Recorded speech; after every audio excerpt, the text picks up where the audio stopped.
Tonight, a former U.S. attorney in Dallas says that federal prosecutors may want to reconsider criminal charges against Dallas County Commissioner John Wiley Price. Investigative reporter Brett Shipp has been covering and uncovered some evidence that Price may still be having some income and hiding it from the IRS. So Brett joins us tonight with this exclusive investigation. Brett? That's right, John. Federal prosecutors failed to convince jurors that Price was hiding income from the IRS, some of that money coming from the secret sales of African artwork. But otherwise, it was case closed, right? Well, tonight, News 8 investigates. How do you feel, Mr. Price? How does it feel? April 28th, 6 years after federal agents first raided his home, accusing him of bribery and tax fraud, Dallas County Commissioner John Wiley Price walks out of the federal courthouse a free man. Let us be courageous and do the right thing. Today, he is back at Commissioner's Court, once again the most vocal member at the county seat, back to being one of the most powerful politicians in the city. The only cloud hanging over his head, the tax fraud charges that jurors couldn't decide upon. He was accused in part of not reporting at least $50,000 income from African artwork, allegedly sold by Price over the course of 8 years. Even his business partner, Karen Manning, admitted to the feds she helped sell his African art. She was charged with tax fraud and has pleaded guilty to defrauding the IRS. But for Price, the jury was undecided, and the U.S. attorney has chosen not to retry his case. Well, I thought, and I think most people thought, that there was a very strong case of tax fraud against Commissioner Price. Matt Orwig is the former U.S. attorney for the Eastern District of Texas. He says the tax fraud counts against Price should have been the easiest to prove, and they still may have that chance. News 8 has uncovered evidence that Price's secret art business is still in operation. While Price is no longer in business with Karen Manning, he apparently is still business partners with his longtime administrative assistant, Daphne Fain, at this warehouse in DeSoto. How are you? Is this art for sale? Yeah. Inside, back there, a worker appears. Is this all from Africa? Yeah, from Africa.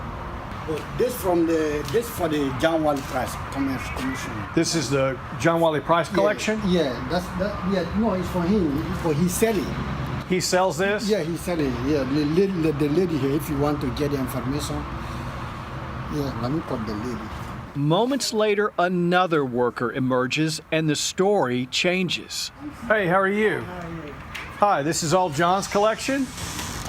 This is Daphne's. This is Daphne's collection. He just told me it was John's collection. No, I think it's... Whose collection is this? I don't know. Who are you? I'm Brett Shipp with Channel 8 News. Okay, well, you need to get out of here, baby, since I don't know anything about it. Okay. Then, after I'm asked to leave, the art collection gets taken off the market. I'm interested in buying some art. Especially if it's Commissioner Price's. We tried several times to contact Commissioner Price to ask him about his art sales. We got no reply, so we caught up with him leaving work. Commissioner, I want to talk to you about your art collection. Are you still selling art? You know, you were indicted for not reporting art income to the IRS. Are you still selling art? Why won't you talk to me about this? Are you still doing business with Daphne, MSCAS? Why won't you talk to me about this? We showed the art collection video to former U.S. Attorney Orwig. Is that problematic? It would be pretty bold to continue the same conduct that he just escaped in the indictment. This for the John Wiley Price Commission. Again, Price has bought and sold African art for years and never reported it as income. And according to the worker at Daphne Fain's business, he is still selling art. The question is he still not reporting it?